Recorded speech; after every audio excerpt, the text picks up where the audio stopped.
পাক অনেক পাওয়ার দিছে। ইসলামের প্রাথমিক যুগে মুরব্বীরা আল্লাহর নবীকে দিন প্রচারে বাধা দিছিল, কিন্তু সহযোগিতা করছিল যুবক এবং ছোটরা।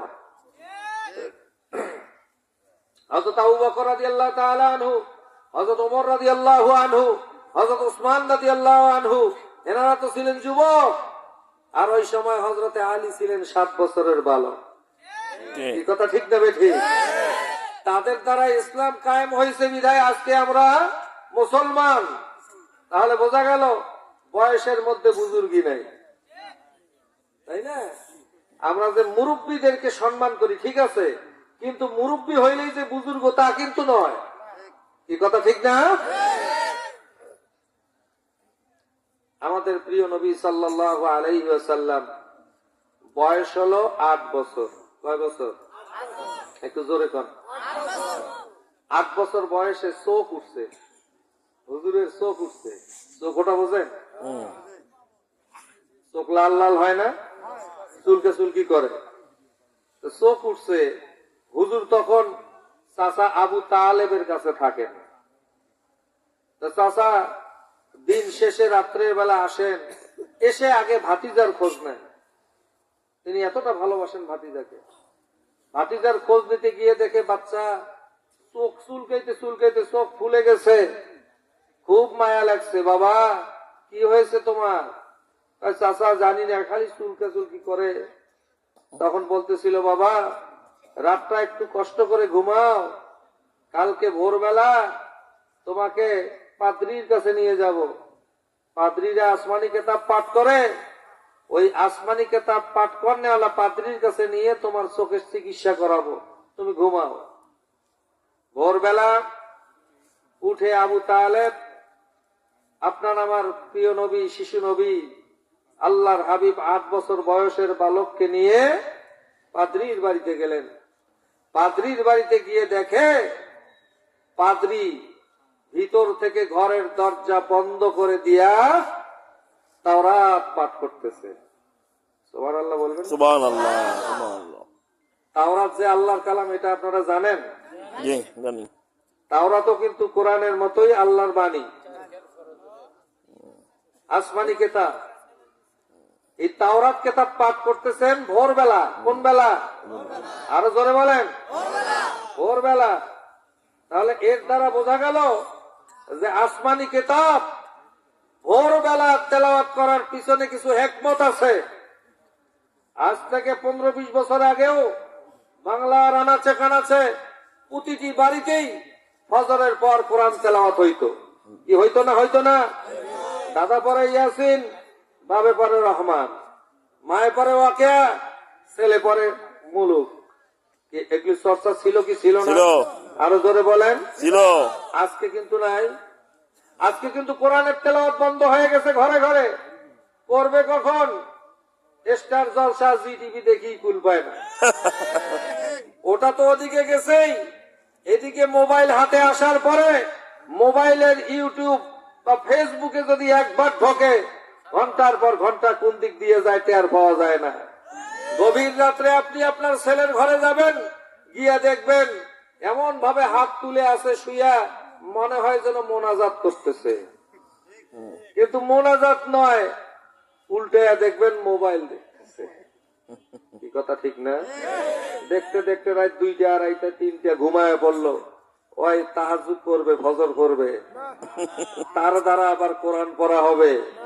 হে মুসলমান, আজ ঘরে ঘরে বাপ ছেলে দ্বন্দ্ব, ভাই বোনে দ্বন্দ্ব, স্বামী স্ত্রী দ্বন্দ্ব। কারণ কি? আল্লাহর কোরআনের তেলাওয়াত ঘরে ঘর থেকে বন্ধ হয়ে গেছে, বরকত উঠে গেছে। কথা ঠিক না ঠিক? ভাইরা আমার, আবু তালেব ভাতিজাকে সঙ্গে নিয়া যখন নাকি ওই পাদ্রীর বাড়ির কাছে গেলেন, গিয়ে দেখেন পাদ্রী ভিতর দিক থেকে দরজা বন্ধ করে আল্লাহর কালাম তাওরাত পাঠ করতেছে। বাহির থেকে আবু তালেব ডাক দিচ্ছেন, হ্যাঁ পাদ্রী সাহেব, ও পাদ্রী সাহেব। বেশ কয়েকবার ডাকছেন, পাদ্রী শোনে না। পাদ্রী কোনো জবাব দেয় না। আবু তালেব নেতা মানুষ, কুরাইশ বংশের সন্তান রাগে গিজগিজ করতেছে, চোখ দুইটা লাল হয়ে গেছে। শিশু নবী 8 বছরের বালক চাচার কাছে গিয়ে বলতেছে, চাচা রাগ করবেন না, আপনি যদি অনুমতি দেন আমি একটু ডাক দেই, যদি অনুমতি দেন আমি একটু ডাক দেই।